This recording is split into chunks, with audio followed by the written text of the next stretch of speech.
Hello students, welcome to my YouTube channel. Myself CMA Harsh Sompura. So इस video के अंदर हम आ, जो बिजनेस लॉ एंड कम्युनिकेशन जो CMA फाउंडेशन के रिलेटेड हमने स्टार्ट किया उसको आगे बढ़ाएंगे। हालांकि ये वीडियो सबके लिए हेल्पफुल रहते हैं क्योंकि इंडियन कॉन्ट्रैक्ट एक्ट BCom में भी है, BBA में भी है और CMA CA सब में है। ठीक है, तो जिसको भी अच्छा लगे वो वीडियो देख ही सकते हैं। तो समझ लो कि हमने जितनी चीज हमने की है, ये चैप्टर 2.4 है। उसके अंदर हमने कैपेसिटीज ऑफ पार्टीज किया, उसके अंदर फ्री कॉन्सेंट किया। फ्री कॉन्सेंट के अंदर हमने 3 टॉपिक ऑलरेडी कंप्लीट कर चुके हैं। 3 टॉपिक जो हमने कंप्लीट किए हैं दैट इज कोर्जन, फिर फ्रॉड एंड अनड्यू इन्फ्लुएंस। ठीक है, तो अनड्यू इन्फ्लुएंस जो है, अनड्यू इन्फ्लुएंस और वो सारी चीज हमने किया। अब हमारे पास है miss representation. Miss representation is related with fraud. जो फ्रॉड समझ सकता है ना, वो मिस रिप्रेजेंटेशन बहुत इजीली समझ जाएगा। फ्रॉड मैंने क्या बताया था? Intentionally deceiving someone. ठीक है, intentionally wilfully deceiving someone, material fact. ठीक है, intentionally wilfully concealment of material fact that is essential to the contract.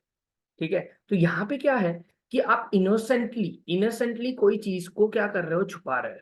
अब सपोज यहाँ पे एक एग्जांपल देता हूँ, मैं एग्जांपल से सारी चीज समझाऊंगा, बहुत इजीली समझ आ जाएगा। सपोज ये ए है और ये बी है। ठीक है, ए बहुत ही इनोसेंट है, इनोसेंट है ऐसा समझ लेते हैं। ठीक है, ए बहुत ही इनोसेंट है। बी जो है वो बिजनेसमैन है। इसके पास एक मोबाइल है। ये मोबाइल का डीलर है, बिजनेसमैन है, मोबाइल है। इसके पास ये मोबाइल है। ये मोबाइल उसको उसको लगा कि ये 64 GB जीबी इसका क्या है, स्टोरेज है 64 GB का। अब 64 GB का स्टोरेज, सॉरी 128 रखते हैं तो थोड़ा, सॉरी 64 ही रखते हैं, दैट वुड बी इजियर समझने के लिए। हाँ, 64 GB का इसका क्या है, स्टोरेज है। अब बिजनेसमैन के दिमाग में ऐसा है कि ये 64 GB नहीं है, ये 128 GB है। उसके दिमाग में ऐसा है और उसने वही चीज सच मान ली है। बिजनेसमैन के दिमाग में ऐसा है, उसको उठाया और उसने देखा कि हाँ ये तो 128 GB वाला है। इसने मांगा कि भाई मुझे 128 GB वाला फोन दिखाओ। इसने उसको दे दिया 128। ये मोबाइल 128 का समझ के इसने इसको दे दिया। किसने? बिजनेसमैन ने ए को दे दिया। अब ए जो है इनोसेंट है, एकदम भोलापन में उसने तो ले लिया मोबाइल।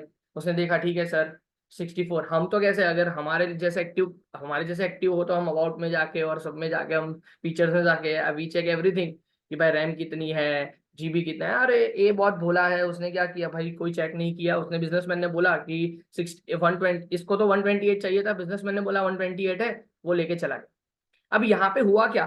क्या बिजनेसमैन ने इंटेंशनली इसके साथ फ्रॉड करने की कोशिश की? नहीं की।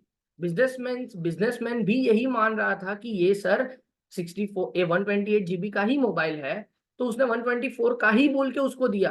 पर बाद में पता चला कि ये 64 GB का है। तो ये बिजनेसमैन जो है, क्या विलफुली विलफुली उसने अपनी विलिंगनेस से क्या डिसीव करने की कोशिश कर रहा था एको? नहीं, डिसीव करने की कोई कोशिश नहीं कर रहा था। यहाँ पे वो मान ही रहा था, उसने जो बोला है वही सच है।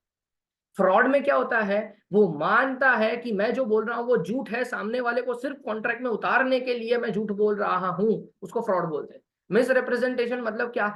आप इनसेंटली झूठ बोल रहे हो, आपको इंटेंशनली कोई झूठ नहीं बोल रहे हो, आपको पता ही नहीं है फिर भी आपने झूठ बोल दिया। रिटर्न में या एम्प्लाइड में या आपके कंडक्ट में किसी भी तरीके से आपने गलती से झूठ बोल दिया जो चीज आपको सही लगती थी। तो इन दैट सिनारियो उसको क्या बोलते हैं, मिस रिप्रेजेंटेशन। अब ये मिस रिप्रेजेंटेशन में सिंपल सिंपल क्या होता है, इसकी इफेक्ट क्या होती है वो बता देता हूँ। ए का स्टैंड ये होता है कि ए के पास ऑप्शन होता है, या तो ये कॉन्ट्रैक्ट को वॉइड कर दे या तो वॉइडेबल कर दे। मतलब सिंपल है, या तो ये कॉन्ट्रैक्ट को रद्द कर दे, मतलब ना बोल दे कि मैं ये नहीं चाहता भाई, ये मोबाइल वापस ले लो, मैंने तो 128 मांगा था, आपने 64 दे के चिपका दिया मुझे, तो ना बोल दिया ठीक है ले जा। फिर उसके बाद दूसरा ऑप्शन ये हो सकता है कि ए बी को ऐसा बोले, देख भाई मेरे को 128 चाहिए था, आपने 64 दिया, मुझे 128 चाहिए, ये लो आपका 64 GB का मोबाइल, मुझे 128 वाला दे दो, सही हो जाएगा। एज इफ मैंने जो बोला था वही मुझे आप वापस दे दोगे सही तरीके से, वो भी एक ऑप्शन है। तो इफेक्ट क्या हो गई, दो इफेक्ट हो गई, या तो आप वॉइड कर दो या तो दूसरा आप क्या कर दो, एक्सेप्ट कर दो। और जिस तरह से आपको जो चीज चाहिए थी, पहले आपने जो रिप्रेजेंट किया था, अगर वैसा का वैसा आपको मिल रहा है तो वो चीज आप एक्सेप्ट कर सकते हो। ये दो ऑप्शन है। तीसरी चीज ये हो सकती है कि देखो भाई, अगर आप इतने घोंचू नहीं हो, घोंचू इन द सेंस क्या बोलते हैं उसको, कि इतने दिमाग के बिना के हो क्या कि आप चेक भी नहीं कर सकते।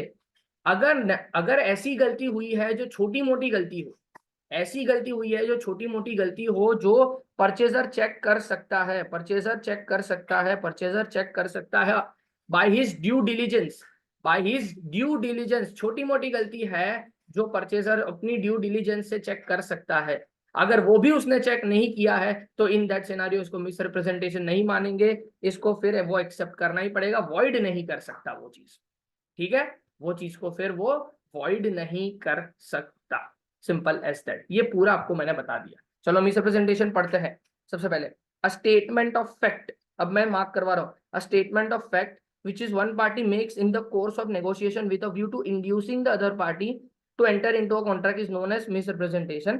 हाँ, statement of fact, statement of fact का मतलब क्या, वो मानता है कि यही फैक्ट है पर वो झूठ हो सकता है, वो खुद मानता है कि ये फैक्ट है पर वो झूठ हो सकता है। It must be relate to some fact which is material to the contract, material main information होनी चाहिए। It may express by word spoken or written or implied or by conduct of the parties. अब यहां से important है, यहां से ये दो पॉइंट इंपॉर्टेंट है। Representation when wrongly made either innocently or unintentionally, ये यहां पे इसको अनइंटेंशनली कर दो, अनइंटेंशनली। कोई भी आप स्टेटमेंट दे रहे हो, रिप्रेजेंटेशन कर रहे हो, अगर वो इनोसेंटली या अनइंटेंशनली कर रहे हो, इज मिस रिप्रेजेंटेशन। इनोसेंटली कर रहे हो ना, इनोसेंटली कर रहे हो और आप किसी को गुमराह करने के लिए नहीं कर रहे तो वो miss representation. When it is made innocently or unintentionally, it is called misrepresentation, and when it is made intentionally or willfully, it is called fraud। मैं ऑलरेडी बता चुका हूँ कि अगर आप इनोसेंटली आप कर रहे हो तो मिसरिप्रेजेंटेशन है, और अगर आप विलफुली कर रहे हो तो वो फ्रॉड है। ठीक है, अनवारंटेड स्टेटमेंट, ये दो टाइप के है ना, मिसरिप्रेजेंटेशन है। अनवारंटेड स्टेटमेंट का मतलब क्या, आप किसी और की बातों के ऊपर भरोसा करके आप किसी को कॉन्ट्रैक्ट में उतार दो तो वो तो गलत है ना। किसी थर्ड पार्टी की बात सुन के आप कॉन्ट्रैक्ट में उतर जाओ, ये तो गलत हो सकता है कि नहीं। अगर आपको एग्जांपल दूं इसका, बहुत अच्छे से एग्जांपल दे सकता हूं इसका। देखो क्या हो सकता है, यहाँ पे सपोज ए है, बी है और यहाँ पे सी है। ठीक है, अब सी की बात सुन के, अब सी की बात सुन के सी ने एक स्टेटमेंट दिया किसको, ए को। सी ने एक स्टेटमेंट दिया ए को कि ये डी नाम का एक बंदा है ना, वो कोई एक कंपनी का क्या बनने वाला है, सीईओ बनने वाला है, तो शेयर बढ़ने वाले, शेयर की प्राइस बढ़ने वाली है। अब डी नाम का बंदा, इसने बोला, सी ने बोला ए को कि भाई ये डी नाम का बंदा है ना, बहुत अच्छा बंदा है, वो ये कंपनी का, वो XYZ कोई कंपनी है उसका चेयरमैन बनने वाला है, ये बी कंपनी का चेयरमैन बनने वाला है। अब इसकी बात, सी की बात सुन के ए ने बी कंपनी में इन्वेस्ट कर दिया, जिसका डी सीईओ बनने वाला था कि नहीं था वो तो पता ही नहीं है, गारंटी है ही नहीं कुछ। सी के स्टेटमेंट के भरोसे के ऊपर ए ने बी कंपनी में इन्वेस्ट कर दिया। अब ये तो अनवारंटेड स्टेटमेंट है, ये तो किसी की भी गुमराह की हुई बात है, किसी की भी बात सुन के, मतलब सी का कोई इसका डॉक्यूमेंट है।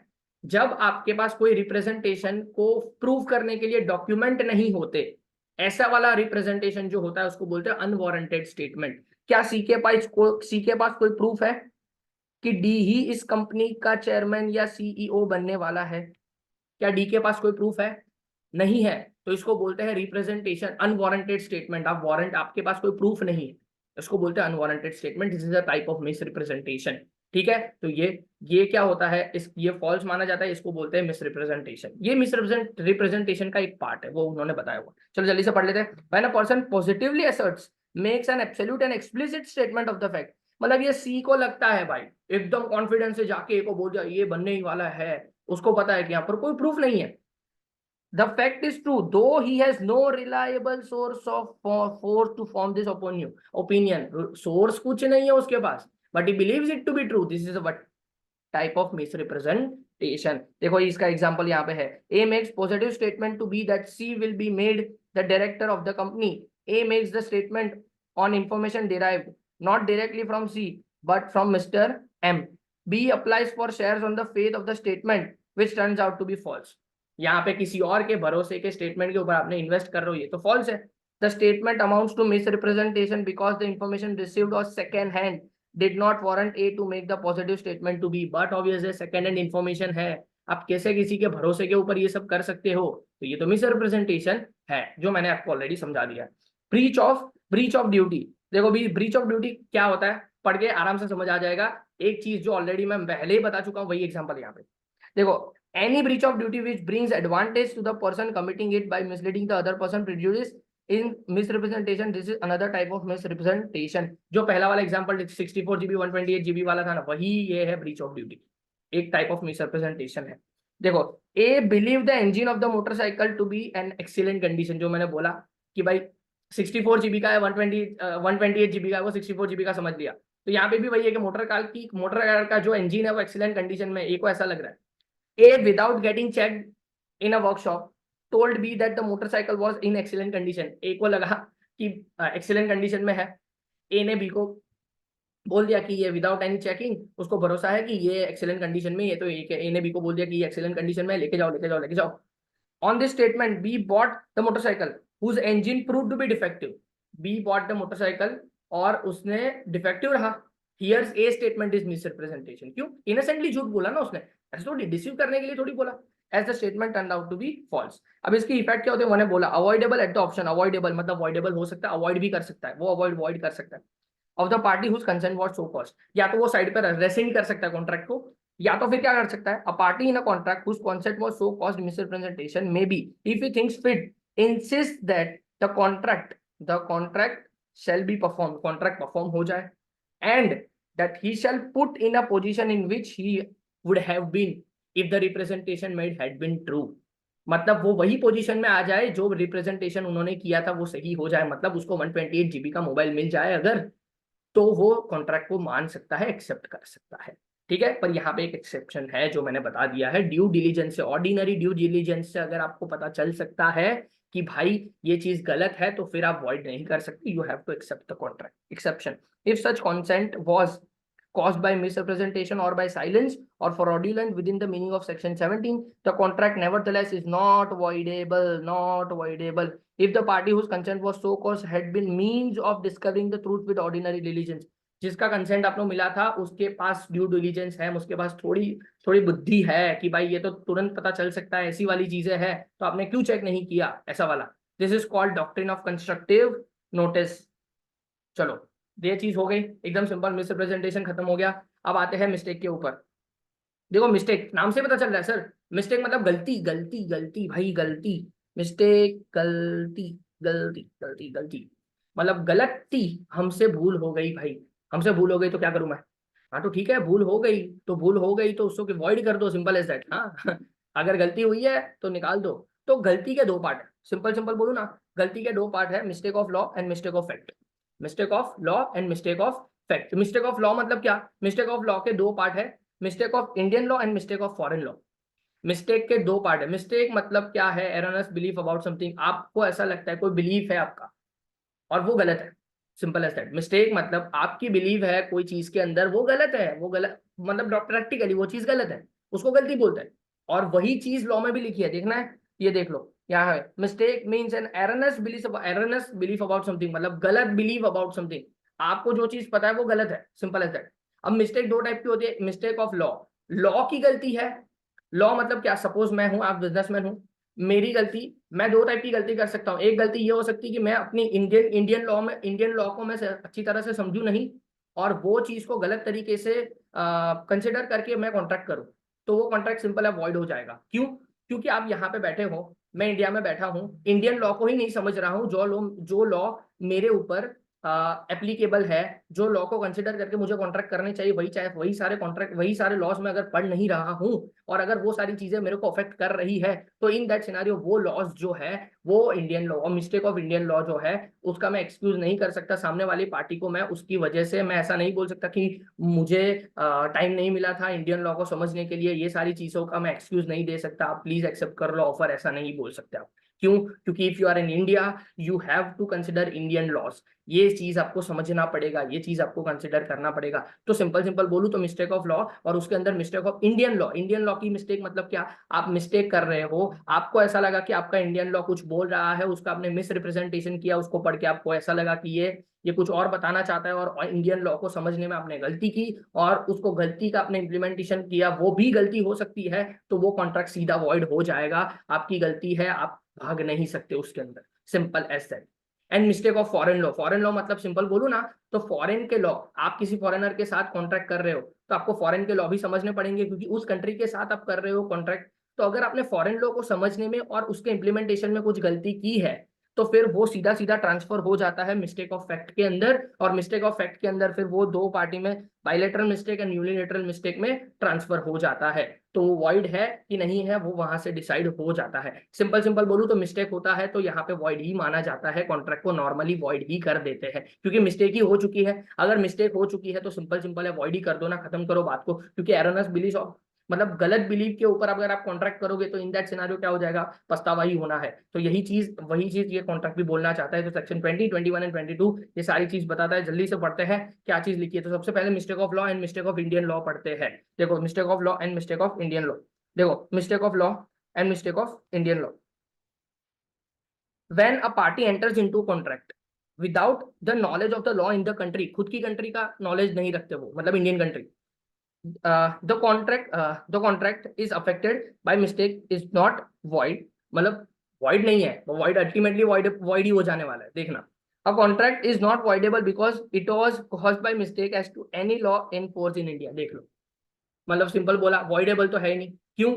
क्योंकि मिस्टेक आपने इंडियन फोर्स में किया है तो इग्नोरेंस तो नहीं कर सकते, void ही अल्टीमेटली होने वाला है। भले उन्होंने नॉट void लिखा है अभी, पर अल्टीमेटली ये void ही होने वाला है। क्यों? क्योंकि voidable भी नहीं है, आप वॉइडेबल नहीं कर सकते। क्यों? क्योंकि आपने इंडियन फोर्स को ही समझा नहीं है, इंडिया के इन फोर्स जो लॉ है उसको समझा नहीं है, तो वो तो वॉइड ही माना जाएगा।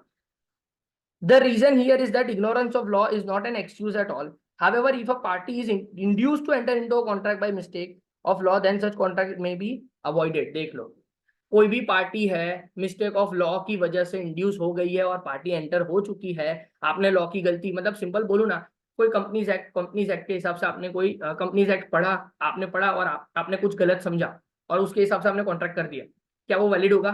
सर वैलिड ही नहीं है। क्यों? क्योंकि आपने इंडियन लॉ को समझा ही नहीं, इंडियन कंपनीज एक्ट को समझा ही नहीं और उसको इम्प्लीमेंटेशन गलत कर रहे हो, तो वो वैलिड कॉन्ट्रैक्ट कैसे हो सकता है? क्योंकि टर्म्स ही वैलिड नहीं है, सिंपल एज दैट। वो चीज है यहाँ पे, इंडियन लॉ को समझे नहीं। तो सिंपल है, आपको एकदम सिंपल बताता हूं कि अगर मिस्टेक ऑफ लॉ है और इंडियन लॉ की मिस्टेक अगर आपने की है तो वो एक्सक्यूजेबल नहीं है। एक्सक्यूजेबल मतलब कि आप एक्सक्यूज नहीं दे सकते कि देखो मेरे से गलती हो गई, मैं समझने के लिए लायक नहीं था, मैंने पढ़ा पर मुझे गलती समझा, तो ये सब कुछ नहीं हो सकता, आपके वॉइड ही हो जाएगा, सिंपल ऐसे। And mistake of law of foreign country, अगर आप फॉरेन कंट्री का लॉ है, ठीक है, फॉरेन कंट्री का लॉ है, अगर आपने वो भी नहीं समझा तो सिंपल सिंपल है वो भी वॉइड हो जाता है। हाँ, पर वो मिस्टेक ऑफ फैक्ट में ट्रांसफर हो जाता है, पर फिर भी वो वॉइड तो हो ही जाता है। क्यों? क्योंकि आपने फॉरेन कंट्री का, हाँ वो एक्सक्यूजेबल है, वो एक्सक्यूजेबल है। क्यों? क्योंकि आप ऐसा तो बोल ही सकते हो कि सर फॉरेन कंट्री का लॉ समझने में थोड़ा दिक्कत आ गया, हमें हमें पता नहीं था, या ये चीज आप बोल सकते हो, पर फिर भी वो वॉइड तो हो ही जाता है, ठीक है। Mistake of law of foreign country, such such mistake is treated as mistake of fact, and agreement in such case is void. Ignorance of foreign law may be excused। हाँ, ignorance फॉरेन लॉ का ignorance आप excuse में ले सकते हो। mistake of fact, अब mistake of fact क्या होता है सर? सिंपल सिंपल है, फैक्ट मतलब एसेंशियली उन्होंने फैक्ट के दो पार्ट दिए, बाइलेटरल एंड यूनिलेटरल। बाइलेटरल मतलब क्या? दोनों तरफ से कुछ ना कुछ गलती हुई, दोनों तरफ से कुछ ना कुछ गलती हुई। मिस्टेक ऑफ, अब मिस्टेक दो तरीके की होती है, बाइलेटरल एंड यूनिलेटरल। बाइलेटरल मतलब दोनों तरीके से अगर गलती हुई, यूनिलेटरल मतलब किसी एक जगह से गलती हुई। दोनों जगह से गलती हुई उसका मतलब क्या? सर दोनों जगह से गलती हुई, उसमें उन्होंने बोला है mistake as to subject matter. Subject matter मतलब मेन जो चीज है, जो चीज के लिए आप कॉन्ट्रैक्ट कर रहे हो उसके रिगार्डिंग अगर दोनों जगह से गलती हुई है उस, तो वो तो सिंपल है वॉइड ही माना जाएगा, वो सिंपल है वॉइड ही माना जाएगा। इसका एग्जांपल दू, क्वांटिटी। सपोज ए ने बी के साथ कॉन्ट्रैक्ट किया, ए को 10 kg चाहिए था कोई गुड्स, बी के दिमाग में है 100 kg, सॉरी क्वालिटी है ना, ये क्वांटिटी में आ जाएगा, क्वांटिटी में ये आ जाएगा, ये क्वांटिटी का एग्जांपल है कि ए को चाहिए था 10 kg, बी को चाहिए था 100 kg। तो बायलेटरल मिस्टेक हो गई। बायलेटरल मिस्टेक मतलब क्या? सिंपल बोलो ना, बायलेटरल मिस्टेक दूसरा चीज है consensus ad idem, consensus ad idem, meeting of minds. तो मीटिंग ऑफ माइंड्स ही नहीं ना, बायलेटरल मिस्टेक मतलब दोनों पार्टी की गलती हो गई। अगर दोनों पार्टी की गलती हो गई, ए ने कुछ और सोचा, बी ने कुछ और सोचा, ए ने कुछ और सोचा, बी ने कुछ और सोचा, तो अगर दोनों ने कुछ और ही सोचा है तो फिर ये एग्जिस्टेंट वैलिड कॉन्ट्रैक्ट कैसे होगा? क्योंकि फ्री कॉन्सेंट या तो मीटिंग ऑफ माइंड ये तो होना ही चाहिए, कॉन्सेंसस एड इडम होना चाहिए, सिंपल एज दैट। तो ये चीज यहाँ पे है ही नहीं, कॉन्सेंसस एज इडम है ही नहीं यहाँ पे। तो यहाँ पे अगर है ही नहीं तो फिर ये कॉन्ट्रैक्ट वैलिड कैसे होगा? क्वालिटी के बारे में ए ने बोला बी को कि भाई मुझे ये सच, ए को लगा कि ये कुछ अच्छी क्वालिटी का गुड्स है, और बी को लगा कि मेरे पास जो गुड्स है जो लोअर क्वालिटी का है वही ए को चाहिए। ए ने सोचा कुछ और बी ने क्वालिटी के बारे में कुछ और सोचा, तो सिंपल सिंपल है, वो नहीं माना जाएगा फिर वैलिड कॉन्ट्रैक्ट। एग्जिस्टेंस के बारे में ए को लगा कि ए ने बी को ऑर्डर दिया, ए को लगा कि बी के पास ऑलरेडी वो गुड्स पड़ा है, एग्जिस्टेंस में है, पर बी के पास तो वो गुड्स है ही नहीं एग्जिस्टेंस में, उसको लाना पड़ेगा, फिर लाएगा, simple as that, bilateral mistake. B को ऐसा लग रहा है कि ए को पता है कि मेरे पास गुड्स नहीं है, बी भी वो इंप्रेशन में है, मीटिंग ऑफ माइंड्स नहीं है। आइडेंटिटी सिंपल है, टाइटल, टाइटल मतलब ओनरशिप, ए को लग रहा है कि बी की ओनरशिप है, बी को भी लग रहा है कि ए को पता है कि मेरी ओनरशिप नहीं है, सिंपल सिंपल है। दोनों एक दूसरे के बारे में मिस्टेकनली अलग परव्यू रख रहे हैं, दोनों एक दूसरे के बारे में मिस्टेक है, दोनों की मिस्टेक है, हाँ, ए की भी मिस्टेक है और बी की भी मिस्टेक है। अगर दोनों साइड से मिस्टेक हुआ तो ये हो सकता है। प्राइस, प्राइस में मिस्टेक, ए को लग रहा है कि 100 रुपए की प्रोडक्ट है और बी को लग रहा है 1000 रुपए की प्रोडक्ट है, सिंपल सिंपल है।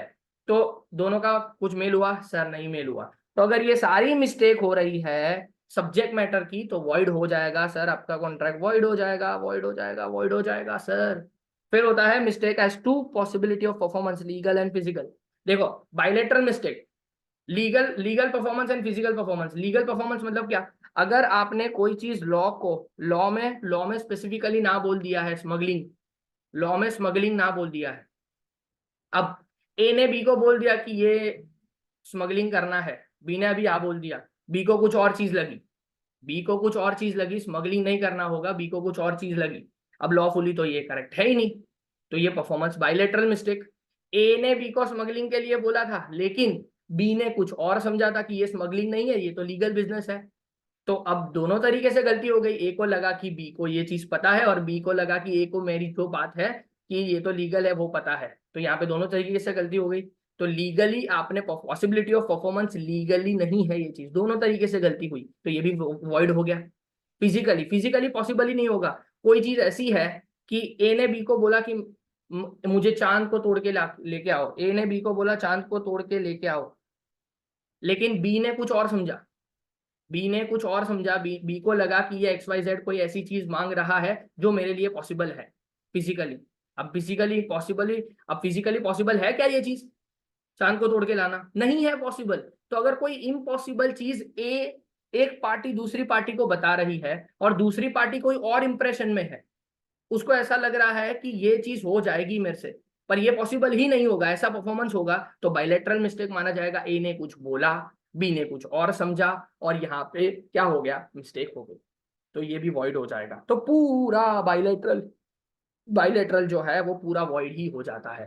सिंपल है, पढ़ने की भी जरूरत नहीं है। Bilateral mistake that is mistake of fact. Fact मतलब सिंपल बोलू ना, फैक्ट मतलब जो अंदर सब्जेक्ट मैटर होता है, जिसके लिए आप कॉन्ट्रैक्ट करते हो, वो सब्जेक्ट मैटर में ही प्रॉब्लम है, तो फिर इन दैट सिनेरियो वॉइड ही हो जाता है। And unilateral mistake, unilateral mistake मतलब सिंपल बोलू ना तो किसी भी एक पार्टी की गलती, किसी भी एक पार्टी की गलती, किसी भी एक पार्टी ने अपनी आइडेंटिटी छुपाने की कोशिश की, आइडेंटिटी ऑफ पर्सन, किसी भी एक पार्टी ने, ए और बी है, तो किसी भी एक पार्टी की आइडेंटिटी छुपाने वाली गलती है, तो इन दैट सिनारियो इसके पास ऑप्शन आ जाता है कि क्या या तो वो एक्सेप्ट करे या तो वो रिजेक्ट कर दे कॉन्ट्रैक्ट को, ऑप्शन आ जाता है, क्योंकि बट ऑब्वियसली मिस्टेक है तो किसी एक की मिस्टेक है, पर नॉर्मली ये अवॉइड कर सकता है ये कॉन्ट्रैक्ट को, क्योंकि आइडेंटिटी कोई पर्सन की वैलिड नहीं है तो फिर वो कॉन्ट्रैक्ट ही कैसे करेगा, है कि नहीं है। एंड दूसरा है कैरेक्टर और return document, character of return document, character of return document simple बोलू ना तो ये भी एक यूनिलैटरल मिस्टेक है। क्यों? क्योंकि जो डॉक्यूमेंट बनाने वाली पार्टी है वो तो जो सेलर होता है वही डॉक्यूमेंट बनाता है, अगर उसने कुछ गलती किया रिटर्न डॉक्यूमेंट करने में तो उसमें परचेजर की क्या गलती? परचेजर की तो कोई गलती नहीं है, इसी वजह से उसको यूनिलेटरल मिस्टेक बोलते हैं कि एक ही पार्टी की गलती जिसमें होती है उसमें दूसरी पार्टी क्यों भुगते, पर एक पार्टी ने जो गलती कर दी है वही वैलिड नहीं है तो वैलिड कॉन्ट्रैक्ट बनेगा कैसे सर? मिस्टेक हो गई तो ये वैलिडली आप कॉन्ट्रैक्ट में एंटर ही नहीं कर पाओगे, इसी वजह से ये वॉइड हो जाते हैं। पर यूनिलेटरल कॉन्ट्रैक्ट कई बार वॉइडेबल भी बन जाते हैं, और वॉइडेबल बन जाते हो फिर आप बाइंड हो जाते हो और वो वैलिड कॉन्ट्रैक्ट में कन्वर्ट हो सकते हैं अगर दोनों माने मान जाए तो, अगर वैलिडली। ठीक है, बस इतनी चीज है, बहुत इजी चीज है। एक बारी आप ये चीज पढ़ देना, आपको सारी चीज आ जाएगी। मैंने सारी चीज पढ़ा दी है, ठीक है, फटाफट से पढ़ लेते तो चलो कोई नहीं। Mistake of fact may be bilateral mistake or unilateral mistake where both the parties to an agreement are under a mistake as to a matter of fact essential to the agreement are considered as void। दोनों party की गलती void। Simple as unilateral mistake, contract is not voidable merely because it was caused by, मतलब void ही हो जाता है, void ही हो जाता है, मैंने बोला था void void void void void because one of the parties to it being under mistake as to matter of fact। A unilateral mistake is not allowed as defense and avoiding a contract unless the mistake are brought about by another party's fraud or misrepresentation। मतलब simple है void void void, mistake as to fact होगा तो वो void हो जाएगा, mistake void ही, mistake void void void, simple. Okay, ये chapter भी खत्म हो गया हमारा। नेक्स्ट चैप्टर है quasi contract and contingent contract, वो हम जल्दी से करेंगे। मिलते हैं नेक्स्ट वीडियो के अंदर। आई होप सो ये वीडियोस आपको अच्छे लग रहे हैं। Please do like share and subscribe as much as possible. Thank you so much and we will meet in the next video. Keep watching my videos. Thank you so much, bye.